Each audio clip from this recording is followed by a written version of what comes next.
Underground car greedy JCB वाला। मधुपुर नाम का एक गांव था। उस गांव में चमनलाल नाम का एक अमीर आदमी रहता था। चमनलाल का बेटा विदेश से पढ़कर गांव में वापस आया था। ये देखकर चमनलाल उसे कार गिफ्ट देता है। वो कहता है, welcome my son, welcome. Thank you पापा। ये लो बेटा, तुम्हारे लिए ये कार, तुम्हारे वापस आने की खुशी में। अरे वाह पापा, ये तो एकदम लेटेस्ट है। थैंक यू वेरी मच पापा। इस तरह राजेश को नई कार गिफ्ट करके चमनलाल अपने बेटे का स्वागत करता है। राजेश भी उस कार को चलाने के लिए गांव में निकलता है। वो कार को चलाते हुए जाता है, लेकिन तभी चलते चलते रोड के पास एक अंडरग्राउंड गड्ढे में राजेश की कार गिर जाती है। जैसे तैसे राजेश उस अंडरग्राउंड गड्ढे से बाहर निकल आता है, लेकिन उसकी कार अंडरग्राउंड गड्ढे में ही फंसी हुई होती है। वो इधर उधर देखता है किसी की मदद लेने के लिए, लेकिन उसे कोई नहीं मिलता। तभी उसे एक जेसीबी वाला वहां से गुजरते हुए दिखता है। राजेश कहता है, अरे वाह जेसीबी, इसी से मदद मांगूंगा मैं कार बाहर निकालने के लिए। सुनो भाई, जरा रुको तो। क्यों, क्या हुआ, क्यों रोका मुझे? अरे जरा मेरी मदद कर दो, मेरी कार इस अंडरग्राउंड गड्ढे में गिर गई है, उसे जरा निकाल कर दो तुम्हारी जेसीबी की मदद से। अरे भाई, मेरी जेसीबी क्या इस काम के लिए थोड़ी है, जाओ किसी और से मदद मांगो। अरे ऐसा मत करो, गांव में और कोई नहीं है जो इस कार को गड्ढे से बाहर निकाल सके। अगर ऐसा है तो तुम्हें मुझे पैसे देने पड़ेंगे। हाँ ठीक है, बोलो कितने पैसे चाहिए, मैं दे दूंगा। राजेश की बात मानकर वो जेसीबी वाला उसकी कार को अंडरग्राउंड गड्ढे से बाहर निकालता है और ऊपर रख देता है। राजेश उसे कहता है, बहुत बहुत धन्यवाद मित्र। अरे ओए, ये धन्यवाद लेने के लिए मैंने तुम्हारी कार नहीं निकाली बाहर। चलो पैसे ढीले करो जल्दी से। हाँ अभी दे रहा हूँ, बोलो कितने चाहिए? पूरे 50,000। अरे भाई, ये शोले का डायलॉग क्यों बोल रहे हो, ठीक से बोलो। अरे कहा ना, 50,000 तो 50,000, उससे 1 रुपया भी कम नहीं। अरे ये क्या भाई, 50,000 रुपए एक कार को गड्ढे से बाहर निकालने के लिए, ये कुछ ज्यादा नहीं हुए? अरे ये तुम्हारी कार ही 50 लाख की है और 50,000 देने के लिए इतना सोच रहे हो? जल्दी बोलो क्या करना है, नहीं तो कार को उठाकर वापस गड्ढे में डाल दूंगा। अरे लेकिन भाई, ऐसे मौके का फायदा नहीं लेना चाहिए। कभी तुम्हारी जेसीबी भी किसी गड्ढे में गिर सकती है या उसके साथ कुछ भी हो सकता है, फिर तुम क्या करोगे? अरे मेरी जेसीबी कभी गड्ढे में नहीं गिरेगी और ना ही उसके साथ कुछ होगा, और गिरेगी भी तो तेरे से कौन मदद लेगा रे? राजेश के पास कोई चारा नहीं रहता। उस लालची जेसीबी वाले को वो 50,000 रुपए दे देता है और चला जाता है। कुछ दिन के बाद वही जेसीबी वाला काम से बाहर गांव जाता रहता है कि तभी गलती से ठीक उसी गड्ढे में उसकी जेसीबी गिर जाती है। जेसीबी वाला बाहर निकल आता है, लेकिन जेसीबी को निकालने के लिए वो मदद ढूंढता है, लेकिन उसे कोई नहीं मिलता। तभी राजेश वहां से जाता रहता है। जेसीबी वाला कहता है, अरे भाई जरा रुको, मेरी जेसीबी बाहर निकालने के लिए मेरी मदद करो। अरे ये क्या हो गया, उस दिन तो बड़ा कह रहे थे कि जेसीबी कभी गड्ढे में नहीं गिरेगी और ना ही तुम मुझसे मदद लोगे, फिर आज क्या हुआ? राजेश की बात सुनकर वो जेसीबी वाला अपना सर नीचे कर देता है, लेकिन राजेश उसे उस दिन की बात याद दिलाता है कि कैसे उसने मौके का फायदा उठाया था। ये सुनकर जेसीबी वाला भी उसे 50,000 रुपए दूंगा ऐसा कहता है, लेकिन राजेश उसे सबक सिखाने के लिए उसकी मदद बिल्कुल भी नहीं करता और वहां से चला जाता है और जेसीबी अंदर अंडरग्राउंड गड्ढे में ही फंसी हुई रहती है। हरी मिर्च प्रतियोगिता। जनकपुर नाम के गांव में एक बार ग्रीन चिली प्रतियोगिता आयोजित की गई थी। इस प्रतियोगिता में जीतने वाले का 1 साल तक का खाने का खर्चा पंचायत ही उठाएगी, ऐसी शर्त थी। इस वजह से गांव के सारे लोगों को इस प्रतियोगिता में भाग लेने के लिए ढिंढोरा पीटा जाता है, लेकिन ग्रीन चिली का नाम सुनते ही कोई भी प्रतियोगिता में भाग लेने के लिए आगे नहीं आया।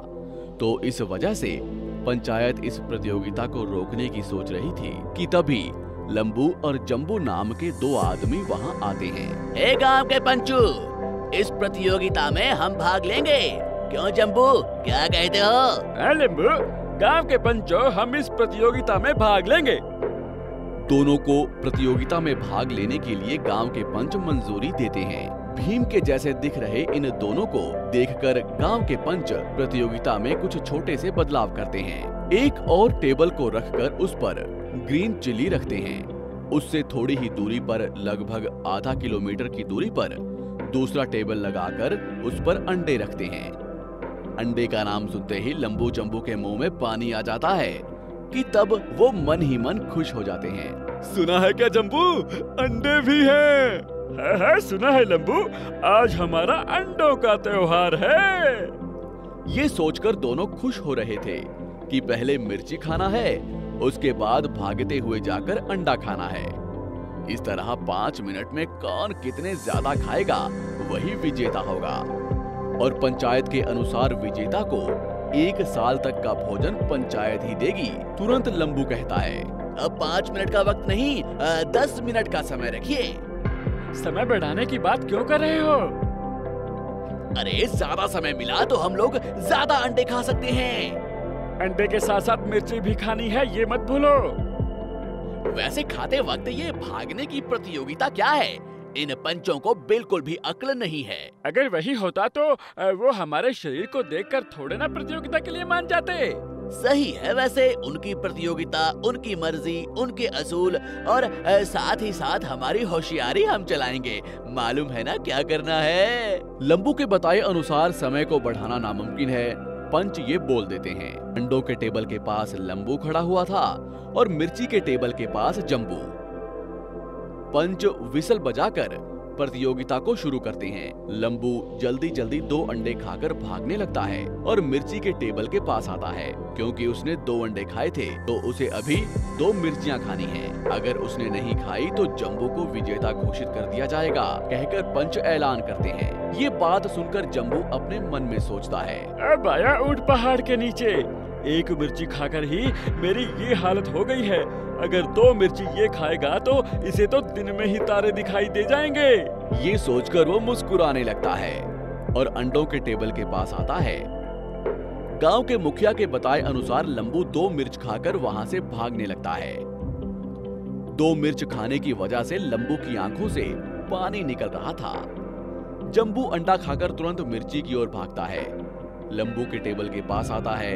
ऐसे ही 5 राउंड होते हैं। दोनों थक जाते हैं।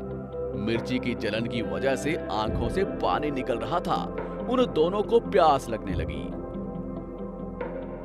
पानी दीजिए, पानी पीने के लिए पानी दीजिए, पानी दीजिए, पानी। इस पर गांव का मुखिया कहता है कि दोनों में से सिर्फ एक को ही पानी मिलेगा। जो भी पानी पिएगा उसे प्रतियोगिता से निकाल दिया जाएगा। उसे हम हारा हुआ मानेंगे। ये बात सुनकर वो दोनों कहते हैं, मुझे जलन नहीं हो रही और ज्यादा प्यास भी नहीं लग रही। जंबू को पानी दीजिए, बेचारा बहुत देर से मिर्ची खाकर चिल्ला रहा है। दीजिए उसे पानी दीजिए। ये कहकर जंबू की ओर देखते हुए आंख मारता है लंबू और मुस्कुराता है। लंबू के आंख मारने को देखकर जंबू उसका मतलब समझ जाता है और कहता है, मुझे बिल्कुल भी प्यास नहीं है। मैंने तो 1 ही मिर्ची खाई है, तो मुझे जलन कैसे होगी बताइए। हाँ, मैं तो लंबू के लिए पानी मांग रहा था। मुझे पानी नहीं चाहिए, उसे पानी दो। ये कहकर वो लंबू की तरफ घूमकर आंख मारता है। इन दोनों की बातें सुनकर गांव के पंच हंसने लगते हैं। उन्हें मालूम था कि मिर्ची में बहुत जलन है, इसलिए उन्होंने पानी का इंतजाम नहीं किया। अंडा खाकर मिर्ची की ओर भाग रहा था लंबू, मिर्ची खाकर अंडे की ओर भाग रहा था जंबू। दोनों इस तरह भागते भागते एक दूसरे को बिना देखे टकरा जाते हैं और एकदम से धड़ाम से नीचे गिर जाते हैं। ऐसा लगा जैसे समझो जमीन में भूचाल आ गया हो। वहां खड़े सारे लोग हिल जाते हैं, फिर देखने लगते हैं।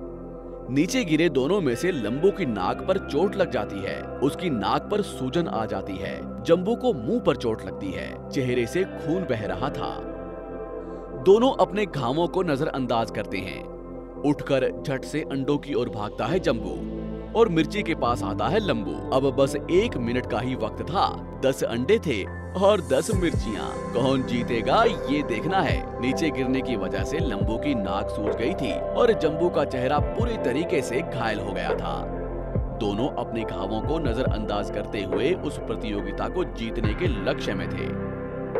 कौन जीतेगा ये देखना है कहकर वहां के लोग एक दूसरे से कह रहे थे।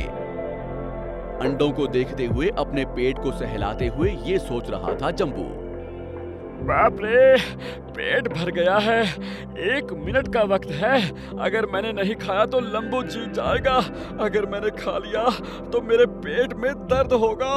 अब क्या करूं, क्या करूं? जम्बू ये सोच ही रहा था कि मिर्ची के पास खड़ा लंबू मिर्च को लेकर खाता है। बस और क्या, एकदम से जोर से चिल्लाने लगता है। नाक और कानों में से धुआं निकलने लगता है और वो चकराकर गिर जाता है। ये देखकर जम्बू तुरंत भागते हुए लंबू के पास आने लगता है कि तभी उसका पैर फिसल जाता है और वो गिर जाता है।